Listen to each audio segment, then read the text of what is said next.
my second show, I had my friend Carl Crew, who was the first guy to play Jeffrey Dahmer in a movie. He was in the horror movie Blood Diner, and he had a performance venue here in North Hollywood in L.A. called the California Institute of Abnormal Arts, which I used to do shows at, where they had a dead clown on display, severed arms, shrunken heads.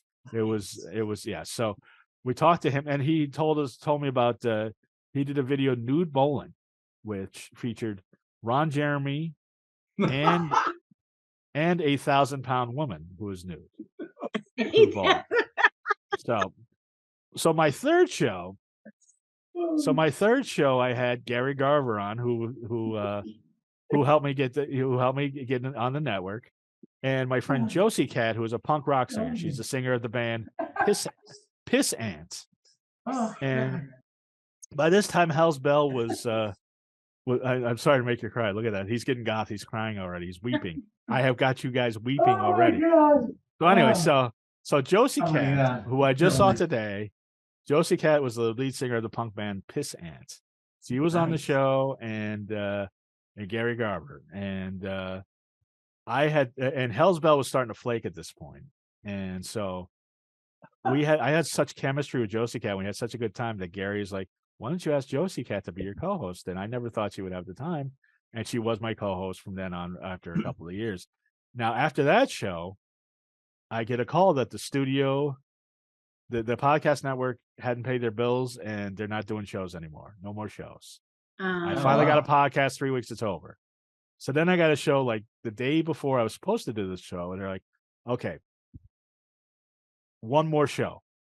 You got one more show at the studio. So I'm like, okay. So Hell's Bell was back. I got my friend Cornelius Grant, who was the original guitar player for the Temptations. Oh, shit. He was the guitar player for the Temptations. He wrote some of those great songs. Wow. You know the song "I'm Losing You" that Rod Stewart covered, that the Temptations did. Oh, I'm losing you. He wrote that. Yep. And also my other friend Sin Kieran, who was the guitar player for Ministry, the industrial band. Oh, yeah. Yeah. So a lot of guitar talk. But what happened was, so and once again, everybody gets a little sloppy in the studio. And it's funny because Hell's Bell got a little drunk and she's like, I want to dance on the table. And you know what? It's the last show I was going to do with that studio. I was like, go ahead. You really do your thing. And Cornelius, because I used to do Cornelius's. He had comedy shows that he would produce, and that's how I got to know him. And I would always have these skull gloves when I would be going on stage. And he brought a mink glove. He's like, "You're always bringing gloves." I brought my mink glove. So he started petting Hell's Bell with the mink glove, and then Sin started spanking her. And it was awesome. And then the next show I did at Cornelius's, all of his friends that saw him on the show go up to me, and they knew me too. They're like, what kind of show are you doing? So anyways, so I was like, all right, well, I gave the podcast thing a shot. So my friends, Emery and Heather Henderson, had one of the biggest shows on the network. They have a show, Skeptically Yours. And they're non-believers. They talk about they're friends with Penn from Penn and Teller, and they talk about how, they don't believe in God and just a lot of things. They just it's called Skeptically Yours, and they have a couple other shows. So they're like, we got the equipment from the studio. They gave it to it, or we took it. I think, I don't know if they gave it to them or they took it. Somehow they ended up with the equipment. They ended up with the cameras. They ended up with the microphones. They're like, if you want to do it at our house for a few weeks till you find a studio, please. So I did the first show I did at their studio is really where I found my voice, I think. Okay. So I had my friend Dave Shelton, who's a comedian and a cartoonist. He used to do cartoons for National Lampoon. And my other friend and the woman that got away, Danny Danger. Danny Danger lives up to her name. First off, she has all sorts of crazy piercings, and she had a mohawk at the time. Oh, geez. Okay. She does stunts. She eats glass. She plays with fire. On the show, she brought her taser. So we all got to tase her. So I was like, well, this is the kind of show I'm going to do. Yeah. So we did it there for a while. That's Well, awesome. that's like Jackass. You know? It's kind of, you know, my show That's has badass. so we started doing that for a while, and then Emery's like, you know, I think we're gonna have to start charging you. So then I started looking out for a studio, and I found another studio, and this is really where the show really found its voice, was at Skid Row Studios, downtown LA. Skid Row Studios, which is no longer there, but it was just big space, great sound. My friend Jeremy, who runs the studio, he's like, "Oh, you want to do like Das Bunker on there?" Das Bunker is an industrial club here. I'm like, "Yeah." He's like, "I get it." So, but it was a very spacious studio and great equipment. People would come in to the studio, and they would be like, "The sound quality is better than the BBC." They had an engineer, they had people taping, they had cameras, the whole thing. Mhm. So, the third show I did there, and this is after a show I had the late Kim Fowley on the show, my second show, who was I don't know if you're familiar with him, but he produced the Runaways, and he wrote I was not a King of the Nighttime World and a couple songs for Kiss. He produced Alice Cooper. The Runaways, as in Joan Jett. That's in Joan Jett, Lita Ford. Wow. He was the Svengali. If you saw the movie The And Runaways, he wrote King of the Nighttime World. he wrote King of the Nighttime World, and I think Do You Love Me for Kiss. Wow. Damn. If you look into Kim Fowley and some of your favorite songs, he had something to do with, and he was a regular at the goth scene.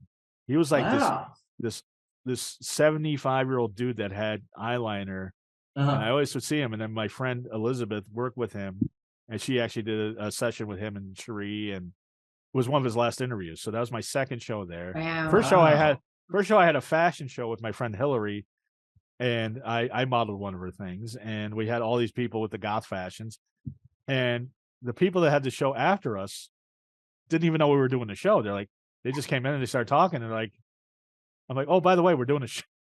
Like he had no idea. And those guys would always come early because they knew I was going to do something weird. So the third show is really when it gets together, and this is the power of radio, because you would think this would be better visually, but actually I've seen it on video and I've listened to it, and it's better on audio to let your imagination run wild. So the big part of the goth scene is the S&M portion of that. I don't know, Lynn, how deep you get into the BDSM world and the Spanish, all that. I don't know. She's about nuts deep in it. Yeah. I don't know if your son wants to hear about this, but you know, I take you as a dom, Lynn. I think you call the shots, right? Well, she used to beat me with a slipper. I did But that's not. really But that that's hard beside slipper. the I mean, point. nah, for a wooden No, that I don't know if she got right. Well, that's pretty good. So yeah, so you know, it's I did you do that with your husbands and your boyfriends, Lynn? Is that what happened? No. With the slipper, none of that. No, I think I would have liked to, but no, I've never done Little it. slap and tickle, any of that? No. Okay. No. So there was a club here, Bat Cave, and it's no longer there, but it was great. So at Bat Cave, I used to hang out and see my friend Doc Shock. Doc Shock used to wear like a whole like mask covering his face, like with all this electrical stuff, and just long coats. Yeah. And basically, he would shock people with electric wands. He would tie them to a chair and shock them with electric wands. So I said, you have got to come on my show. So we had, so Josie Cat, my co-host at the time, the lead singer of Pissant, my friend Elizabeth Aston, beautiful singer, model, actress. Another beautiful friend of mine, Jenna Sharp, who's a cosplayer and just a beautiful actress and model. And my friend Ruru the Clown. And she apparently has a high pain threshold. Well, first they kept trying to. Yeah, that's something I don't have. They kept trying to handcuff her to the chair, and she kept getting out because she's so skinny. And then when he would shock her with the wand, she would start laughing, giggling, and kicking her little pink clowny boots up in the air. But what was weird was on the video would short out when he would use the electric wand. So it's actually better on audio because it's in your imagination. It's on YouTube. It's on podcast catchers. It's all over the place. You can find it online. look for Dark Mark Show Doc Shock. And so I was like, okay, now I found my place. Clowns, S&M, crazy stuff.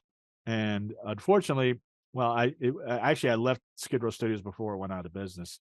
I like to say that I was the cause of it, but and so my last show there, we had like 10 people in the studio. We had Ross Jeffries, the pickup artist. We had my friend who unfortunately passed away, Charlie, and her band Many of Odd Nature.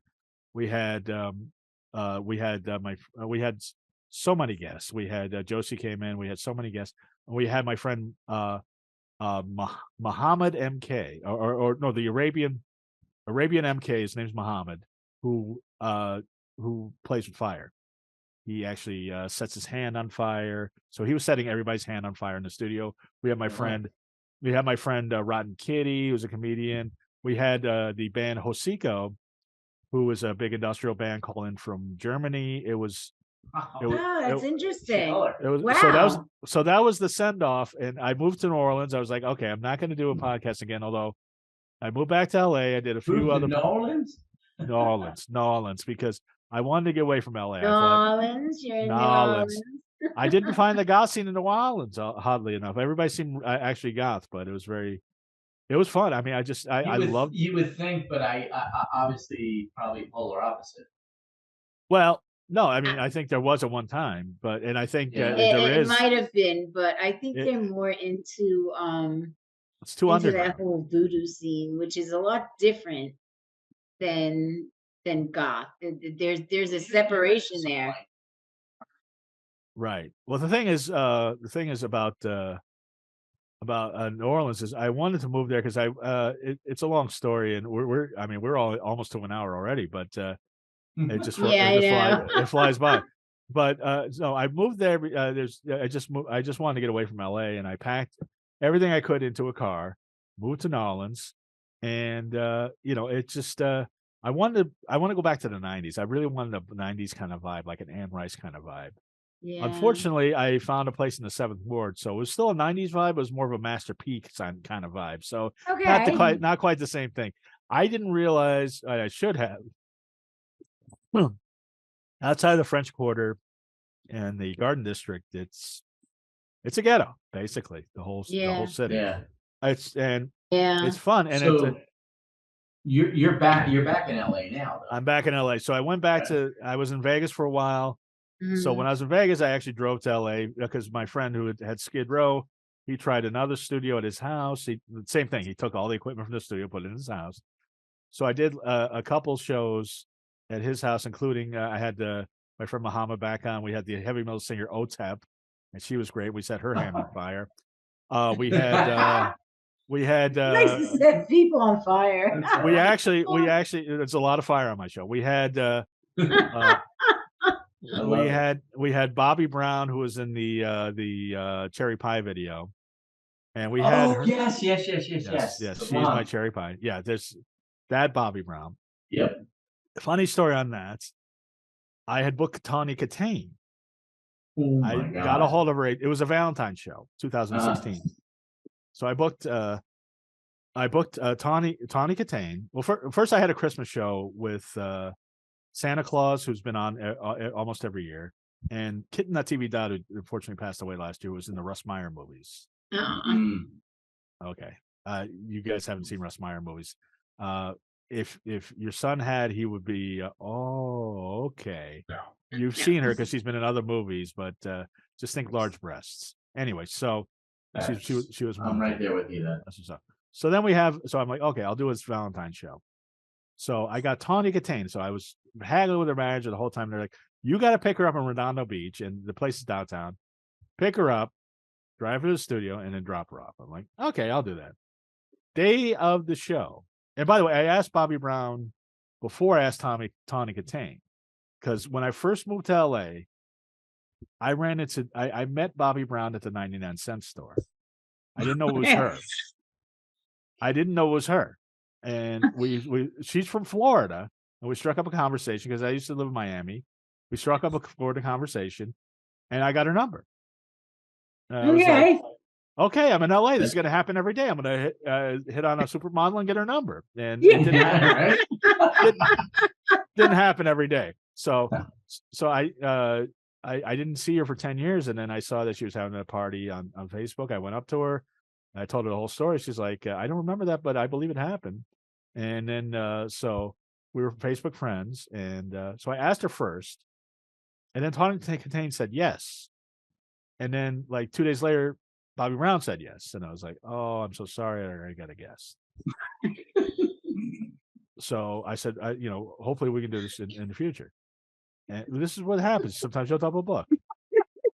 This is like a bad 80s sitcom where you get two hot girls Yeah, and then, you yeah. can't make stuff up. Really You think just you're missing your nose. So anyway, so the day of the show, I'm driving from Las Vegas to Los Angeles. So I'm in the middle of driving. I think I'm at Baker. And her manager, her agent said, oh, she can't make it, but I can get you another guest. I was like, let me see if I can get a guest myself first. So I messaged Bobby Brown. I said, look, I'm so sorry this happened. Is there any way you can do the show tonight? And luckily, she was going through a really bad breakup. And she had given the guy that she was living with a 30-day notice. So she really just was looking for an excuse to get out of the house. Yeah. Mhm. And she said, can you buy me some apple cider and some cigarettes? I was like, perfect. Fine. I'll do it. Whatever. Whatever I got to do. So then, Oh my God, that's awesome. but here's the weird thing. And this is somebody who used to go out, but Tommy Lee, she went out with Nelson. She went out with Leonardo Well, DiCaprio. Wow. Obviously, Janie Lane, I'm sure. Right. The guy from Warrant, Leonardo DiCaprio, but when he was 19 and, Was she's the lived a lot. hottest video And she's still heavy beautiful. metal girl at that time, besides She's- Tommy Sane. Okay. She's still beautiful. Oddly enough, now she does stand-up comedy, but that's a whole nother thing. But yeah, Wow, she does. she does. Everybody does. Trust me. But anyway, so I also had booked on my show because the Valentine's show, my friend Orpheus Black, who is a pro dom here in Los Angeles, and he is the master of fire. So he usually sets women on fire. So he brought his wife Indigo to the studio, and she's wonderful. And so at the end of the show, he set Indigo on fire, and she started having orgasms. And Bobby Brown was like, "What kind of show is this?" I'm like, "This is our show." She's like, "What is this? Some kind of Howard Stern show?" I'm like, "No, Howard Stern would never do anything like this. This is so." And this had so he would enjoy it. Yeah, he would. He probably has done he's too busy going, Bruce Springsteen, you're wonderful. You're magnificent. What an amazing performance. Anyway, so yeah, please do Jersey Girl. But so, so she was getting freaked out. And but oddly enough, her friend lived in the same apartment building as my friend. So it all worked out for the best. But she was like, the weird thing was she said, and she knows I booked her last minute. So I would ask her these questions. And she's like, you got to read my book. You got to read my book. Right? I read my book. I'm like, I didn't have time to read your book. It's only, this is the last minute thing. So I did. And so then she's like, I'll send you my book. I'm like, oh, I'd love to read it. And she never sent it, but I'm sure I'll run into her again. And Did you read her book? And she never sent it to me. Oh, But okay. He's not I might- gonna go, He's I not might going go. to tell. I might go to the library and get it. But so she dated everybody from Nelson, the guys that were Ricky Nelson's sons, to Leonardo DiCaprio, to who knows beyond. But Wow. I'll tell you, she's still beautiful though. She looks amazing. And you're still friends, right? I haven't seen her since. I don't think I've corresponded. I wish her happy birthday once in a while. I think there's a little happy birthday correspondence. That's about it. But podcasts, you get to, especially since the pandemic, you get to talk to people you would never thought you would talk to, and just some legends. The first guest I had on Zoom, and because it was weird, and you can look this up on YouTube, but my Zoom setup, as bad as it is now, was so much worse then. Like I was not prepared. First off, it was during the pandemic. I was disheveled enough as it was, and just the light. I didn't have the lighting. I didn't have anything, and I just looked horrible. But I interviewed Daniel Roebuck, the actor who was in he just played Grandpa Munster in the Munsters, and he's been in like everything. Oh, I love him. Everything from The Fugitive to Yeah. River's Edge, all sorts of stuff. And he was fantastic. And and he looked great. His setup was fine. It was professional. I mean, and my setup was horrible. But so I got to talk to him. I got to talk to I've some people that I've just my highest profile people ask me who's the most famous guest you had on. Probably Tommy Chong, who I've had on twice. Oh, I love Tommy Chong. Tommy Chong's great. And Wow. my awesome. I love him. He is so cool. My podcast is the biggest publicity I got was last year. I interviewed Tommy Chong. Now Tommy Chong does a lot of podcasts. His son sets it up, and I think what his family likes to do, because he's like 84 now, although he doesn't look it, he doesn't sound it, and he's sharp as a tack. But I think his family likes to have him talking, have him something to do. Sure. So he does a lot of podcasts. So he said on my podcast, and I know he said on at least 2 others, probably 20 others, but that he was going to be on the new That 70 Show revival, That 90 Show. But I was Googling, and I was like, I don't see any news releases about it. So I sent press releases out to Variety, Nerdist, Collider, all these websites, right? Yeah. And it got picked up. Wow. That's what you did? You sent out press releases? I sent out press releases that with his quote that his quote was, I don't know if I'm supposed to talk about it or not, but I don't really give a S. Yeah. Yeah, I've got a big mouth. That's why people like to talk to me. That's why they like my podcast. I'm coming back as Leo. And so I wrote a press release myself about how he's coming back. Because they said, Topher Grace is coming back and all these other people are coming back.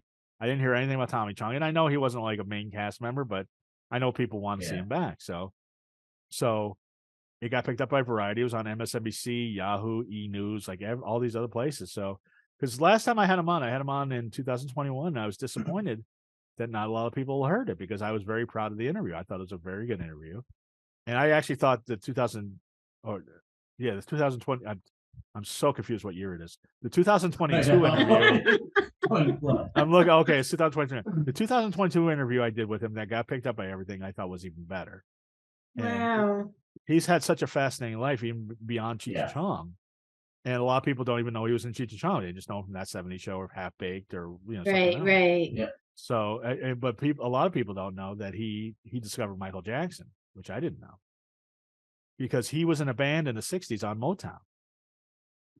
Was he really? He was, and they had a couple top 40 hits. And Bobby Caldwell and the Vancouvers. I had no idea. Bobby Caldwell and the Vancouvers. And he was the only, well, everybody else was black, and he was half Chinese, half white. And he was clean cut and the whole thing. So apparently their first band name was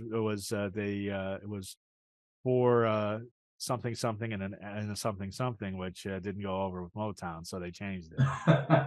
I'm sure they all got a kick out of it, but not yet. So wow. So it was just, he's had such a just amazing life, and just 60. So he owned a strip club, or I guess a nightclub, where they had some burlesque in Vancouver, and a lot of Motown acts would come by, and I guess the Jackson 5 came by, and he told Barry Gordy about them and said, you should, when they come out to your way, you should check them out. That's insane. That's great. Wow.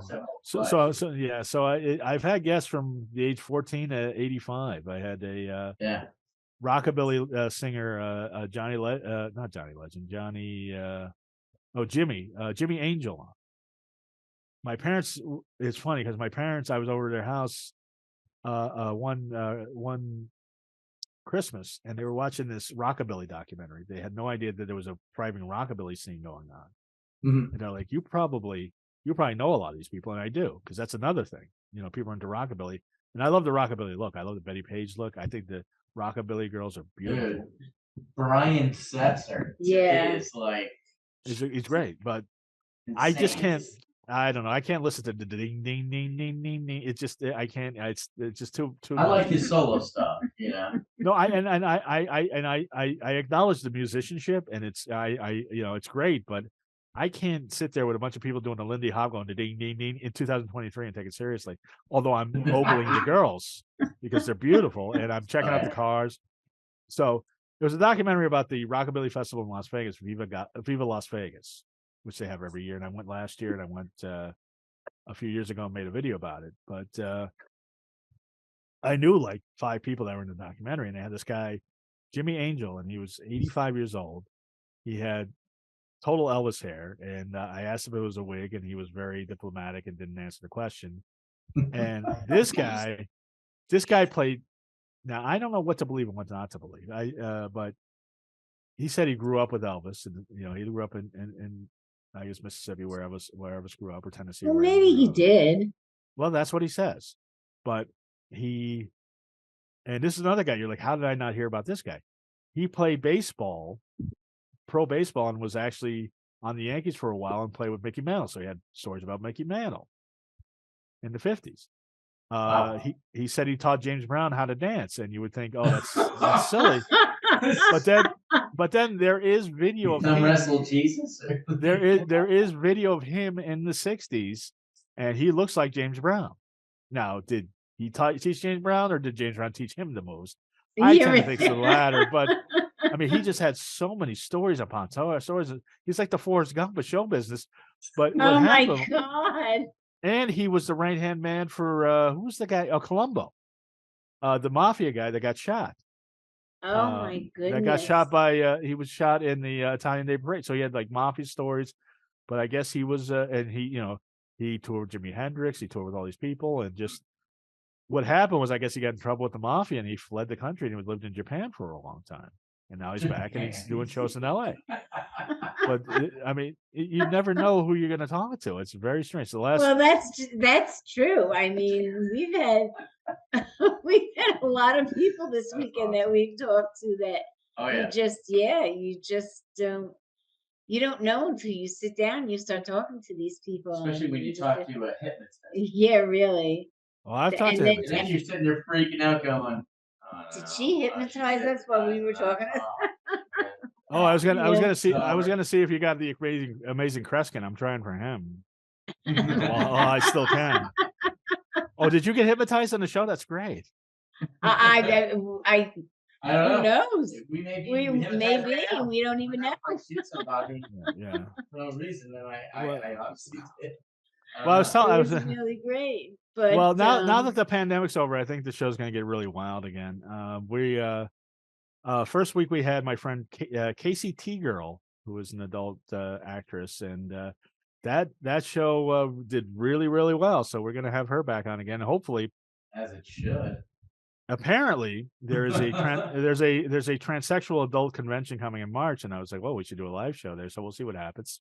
And then last week we had Marissa Nicole, who is a manifester, and she has a life coach, Big Design Energy, and that got a little deeper than I thought, because she was telling me, she's like, well, what happens if you don't make it in comedy, or what happens if you can't make a living in comedy? I'm like, well, then I'm homeless. She's like, would that stop you from doing comedy? I'm like, yeah. So that, yeah, but it turned, but a lot of stuff she said, I put into practice, and it's actually working. So then coming up, we have Sin Sage, who is the strap-on queen, and then we also have my friend, the strap-on queen, and then we have Crystal Lavaro, who I co-starred in a movie with. She has a YouTube show, The Line Dominatrix. She's blind in one eye, and I did not know this. And I was looking at her, and she's beautiful. She's married, so now but I was like, is she checking me out? And then now that I know that she's blind in one eye, I know it was her glass eye. It wasn't hers. So because she really looked like she was intently staring at me, but she was not. So, it happens so rarely. I can never tell. So we got and then last time I was at a club, I saw my friend who was apparently renowned for his choking. We had him on the show to do a choking demonstration. He's back in town, so we're gonna have him on, and he introduced me to Bangs the Clown, who apparently spits fire and does all sorts of stuff in each class. So we're gonna have her on. So more clowns. We haven't had clowns on in a while. More clowns, more S&M, more fire, more craziness. And web hands. That's We web hands are always welcome. She was on my birthday show. She's still a friend. There you go. We actually used to date, and that's how I got to know her. And That's okay. Beautiful. You stayed friends. That's the most important thing. Well, I stay friends with most of my girlfriends. People think that's weird. Why not? Yeah. I mean, Well, that's what I say. Exactly. It's great Just to stay friends. Just because you're not having sex, was that it? Was that all? There's more to it. But I know people that like. Also, my relationships never last more than a year and a half. So far, so that's good. But I know people that just get That's good. super bigger and hate the people that they used to love. That's very goth. Maybe the first goth song was "Love Will Tear Us Apart," and that was very goth. I think you'll like that one, Lynn. "Love Will Tear Us Apart" by Joy Division. Check that one out. We're gonna have to say goodbye to you. Oh, now you tell me. Yes, we are. But it's only been an hour and 15. Come on. We just barely scratched the surface. Usually we have set a new record. Yeah, we do, because usually we're like 35, 40 minutes. Oh, I know. But that's okay. I'm gonna make you 2 episodes. Oh, good. I can't. I'm glad to hear that. Incredibly funny and interesting too. Really, yeah. Well, here's my advice to you, because my show is syndicated on Renegade Radio, and they have a new host. She's Vixen. She's going to be very, very funny, and so we had her on my show, and I said, I asked my co-host, I said, what's the secret? And my co-host said, book good guests. And I agreed with that, but there's more than that. Book good guests, do your research so you know who you're talking to. And you guys did. You watched my comedy, you watched my shows, so you know you knew what you were getting into. You knew what to ask. So do your research, and also be engaging and go with the conversation. Because I do tons of research, but then I don't write it down. I don't go for notes unless there's something specific. It's there, and it's in the conversation. Yes. Because you don't want any dead air. You don't want to be like, So yeah, that's my advice to you. You guys seem to be doing good. I mean, I do a lot of podcasts, and they don't usually flow this nicely. So thank you. You raised your son right. Thank you. And we've had a great time with you, and I really appreciate that even though we had to screw up with the time, that you were able to had to screw up with the time. You were on the money. I know, but even though it worked out, it was wonderful. You made the time to be with us tonight, and that's really important. I really appreciate that. Lynn, you realize the problem was you booked a goth guest for a daytime show. I didn't think of it that way. Now that we rescheduled to the evening, perfect. I didn't think of it that way. I forgot that you had to come out of your coffin at one point. That's right. I would melt otherwise. Hey, my brother, get down to Tampa, get to the castle, look us up. Yes, definitely. Absolutely. Definitely. No, I'm gonna try. I'm gonna try to get some shows down there while I'm down there with my grandmother. I know some people down there, so yeah, I definitely will. Excellent. And everybody is listening to us, please follow me on social media, Goth Comedian on all social media, and Dark Mark Show on social media. And it's been a pleasure. It's been a pleasure. Absolutely. DarkMarkShow.com. I've had a great time. Comedy and podcast. I had a great time too. And so I say, it's your life. It's now or never. I say to all my audience, you're going to love this show, and we really appreciate Mark being on. And we are funnyminds.com. So when you go online, you go to funnyminds.com. You can go to any platform, Spotify and YouTube, or any of the audio platforms to watch us. And also when you go on, we have a store. So we have a store. You got merch. We have merch. Crazy stuff you can buy. But one of the most important things is there's 2 organizations that's very dear to us, and that's Women's Breast Cancer and St. Jude's Children's Hospital. So when you go on, you see a big purple button, and you press that button, and you can donate to those organizations, which is very important. So And there's our emails are on there. If there's anything you want to say, if there's anybody that would be good for the show, you have any ideas, good, better, indifferent, and somebody you want to see, yeah, again, really, because we have had people who have asked, and have to fly to LA and just track them down. absolutely. I might be relocating to Tampa pretty soon just for the okay, then we'll see you. So to all of my audience out there and the people that we love, be safe, be careful, be happy, and most of all, laugh, because laughter is the best medicine and you'll never regret it. So for everyone out there, and I hope you enjoyed us tonight, and love you all, and bye-bye now. Good night.